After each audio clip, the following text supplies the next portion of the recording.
Over one weekend in early 2025, soldiers walked into a gold mine in Mali, loaded about 3 tons of gold worth over $200 million onto helicopters, and flew away. The mine belonged to Barrick, a foreign company who is one of the largest gold producers on earth. Now jump to England. Present month, July 2026, the British government finished nationalizing British Steel, taking the country's last primary virgin steelmaking facility from its Chinese parent company. Now, two entirely different countries, one Western European, another Sub-Saharan West African, but one shared risk for all the companies. The moment a foreign government decides that your asset should be its asset, you are in trouble. When you build a brand abroad, you build factories, sign distribution deals, invest in supply chains, hire people, and do much more to establish a foothold in that country. All of that property is sitting under someone else's jurisdiction. To navigate this political risk, you need to understand three core concepts in international marketing: expropriation, confiscation, and nationalization. Think of them as points on a spectrum. The key questions separating them are how much gets taken from you, do you get paid, and if you get paid, how much. Expropriation is when a government takes private property, usually with compensation. You already know this idea from your own home countries in some way or form. It's called eminent domain. All right, imagine waking up one day and being told the home your family has lived in for years is going to be demolished to help power the AI boom, and there's absolutely nothing you can do about it. That is what is happening to some homeowners in Georgia. They've been given an ultimatum: sell your home or the state will take it. Utility giant Georgia Power is planning to build a new transmission line so it can handle new data centers. Skylar Henry has more from a county just outside Atlanta. When the government needs your land to build a highway or a school, it can take it. But the law requires that you be paid fair market value. International expropriation is the exact same idea, just across border. A foreign government takes a foreign company's factory, mine, or oil field, or any other asset. Where it gets messy is whether the compensation is truly fair and whether the public purpose is real public purpose or just a convenient excuse for that government to grab your asset. Now, confiscation is a harsher version. This is where your property is taken with no compensation. And unlike expropriation, confiscation is generally considered illegal under international law, precisely because there is no fair compensation. Think of Cuba in 1960 or Iran after 1979. The owner just loses it all. This is one of the scariest things for an investor. Nationalization, on the other hand, is about scope and scale. Instead of one company, the state takes over an entire sector: steel, oil, banking, whatever sector it deems to be of national interest. Now, nationalization can come with full compensation or none. And here's the key point. In the real world, the boundaries between these three blur. One event gets called nationalization by the government, expropriation by the lawyers, and confiscation by the company that walked away with nothing. Now let us discuss some recent and well-known examples of these three foreign market risks. Let's first talk about expropriation.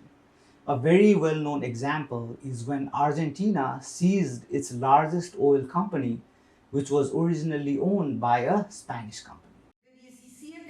Argentina's President, Cristina Fernandez, announced today that the country is to renationalize YPF, its biggest oil company, ousting Repsol as majority shareholder. The move prompted a sharp fall in the Spanish oil group's shares and condemnation from Spain. Richard, if I could start with you, are foreign oil companies going to look at the way Repsol have been treated and perhaps think twice about entering Argentina? I think any foreign investor is going to think twice about entering Argentina when this sort of thing happens. Obviously, it sent a very, very bad message. The government simply took a controlling stake, saying it was in the national interest for the country of Argentina to run its own energy sector.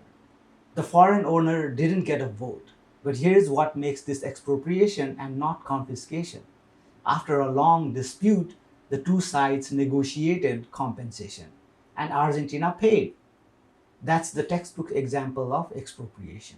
Now, for a much recent and harder edged version sitting in the gray area of expropriation and confiscation, let's look at the Mali example.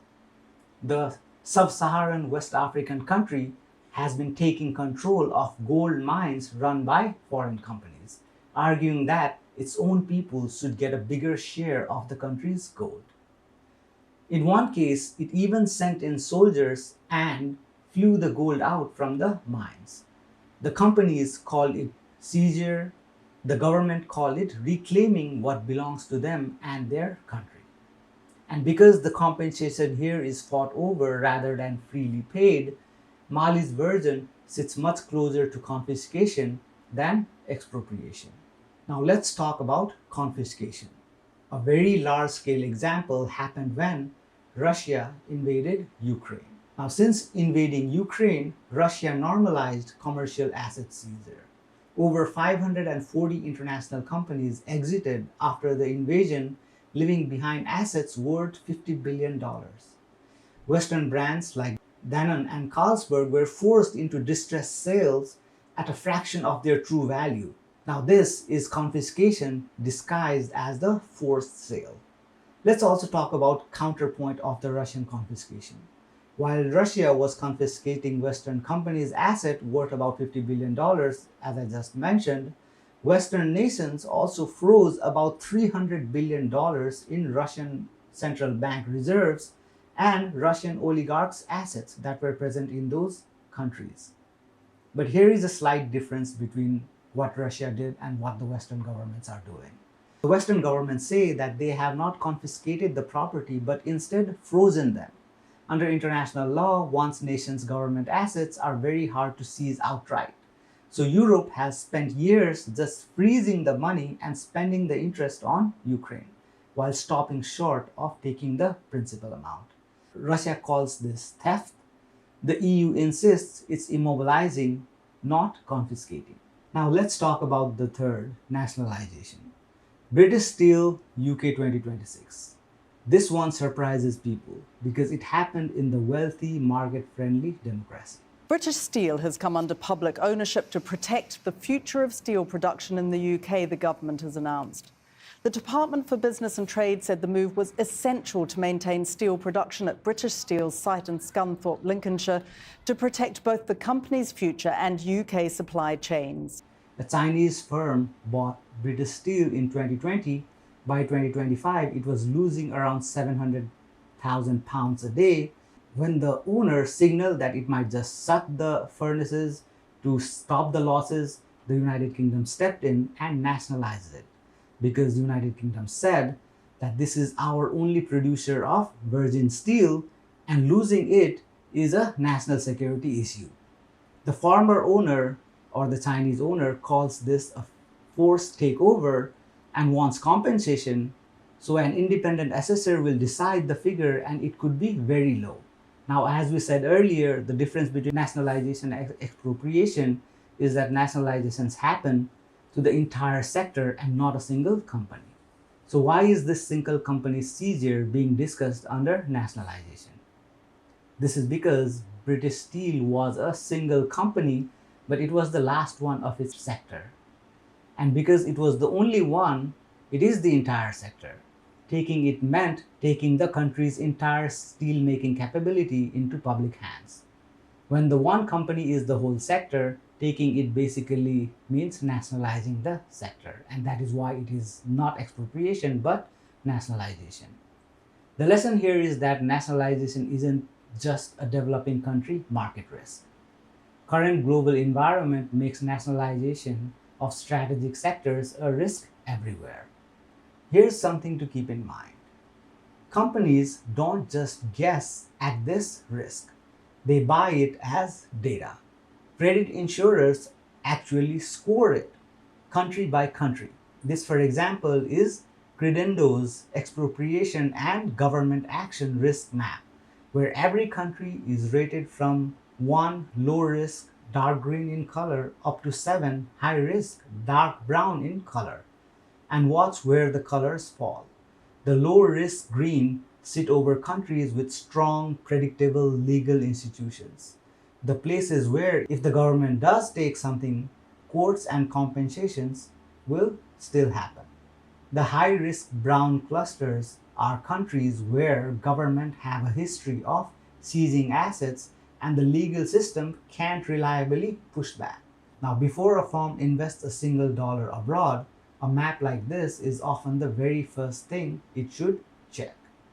Now, one thing to do to reduce the risk of these three political risks is to make yourself hard to replace. A government can seize a factory, but not your technology, not your brand, not your global distribution. So the asset that the government is taking is worth far less without you. You can also partner locally to reduce risk. Joint ventures, local hiring, real community investments make you feel as an insider, not a foreign target. Also utilize the risk mitigation tools such as political risk insurance. In summary, expropriation is targeting specific companies with compensation. Confiscation is forced taking without compensation. Nationalization is taking an entire section.